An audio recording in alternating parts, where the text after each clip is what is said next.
In this segment, we'll be looking at spoilers.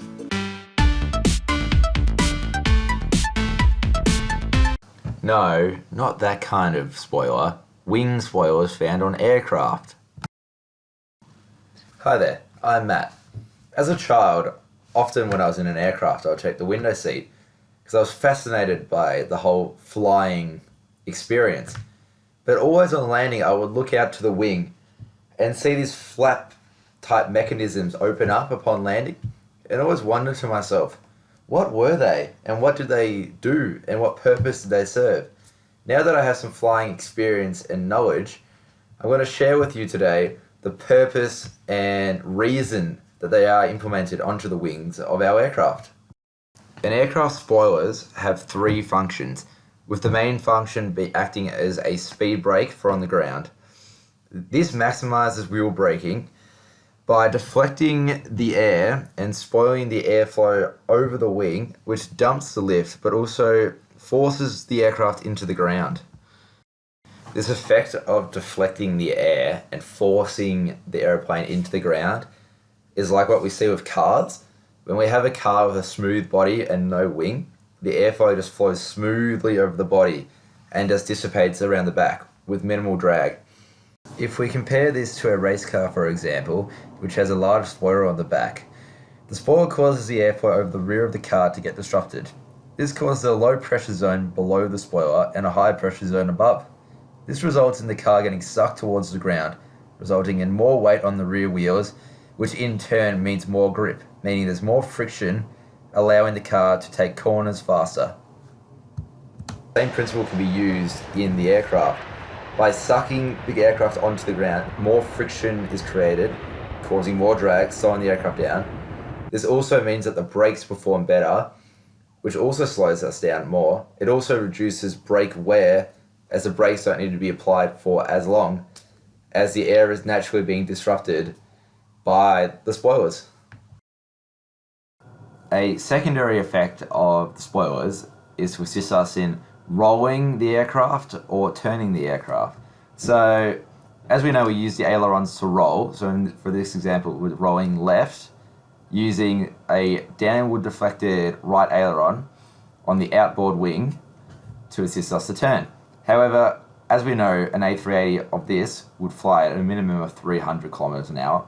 So any minor deflection on that aileron will cause a major strain on the wing, which we don't want. So this is where the spoilers come in to assist us. I'm going to chuck over to my friend Captain Joe to help us explain this and a phenomenon called adverse yaw. But in actual fact, the plane has the tendency to do this, meaning the nose points to the right, so it's an opposite yaw moment. But at the same time, it is rolling. So you get this left turn, but it's sort of a shearing turn. So better known as the adverse aileron yaw. Now, to counteract this adverse yaw moment, you could just increase the drag on the downgoing wing. And that's where the flight control spoilers come to action. So by increasing the drag on the downgoing wing, the yawing moment is reduced and the rolling moment is increased. And that's one of the reasons why smaller Cessnas, etc. have to use the rudder to do a controlled turn, as they don't have roll spoilers. Now, to sum up, one or more spoiler panels will deflect in harmony with the aileron on the associated wing to enhance roll authority and response. Thank you, Joe, for that very detailed explanation. Make sure to check out his YouTube channel, Captain Joe, for more videos. Now, the final function of the spoilers is to act as a speed brake, which slows the aircraft down during flight if required. So the action of it so we're flying along, towards the airport and we're too fast. So we can activate the speed brakes, which will slow the aircraft down, which will have a tendency to drop the nose.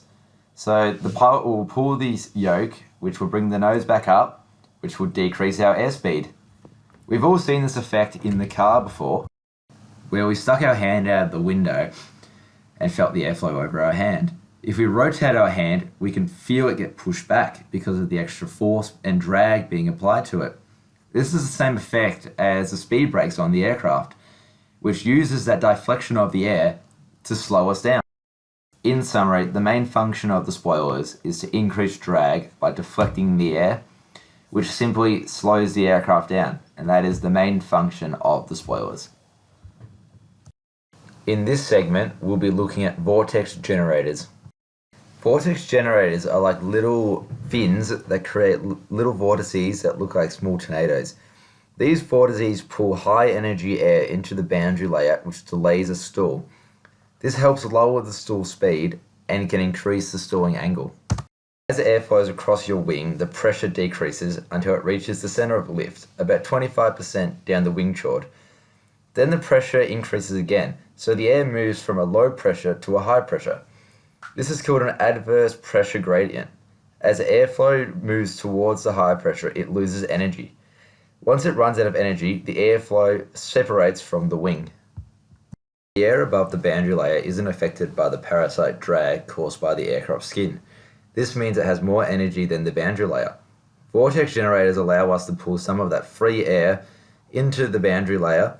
This adds more energy and will delay the boundary layer separation. As stated earlier, the vortex generators create mini vortices which spiral through the boundary layer and free stream airflow. This mixes the high energy free stream air with the low energy boundary layer, allowing the airflow in the boundary layer to withstand the adverse pressure gradient for longer. This means we can now operate at a slower speed or higher angle of attack before the airflow separates, which causes a stall. I hope you found this video informative, and thank you for watching.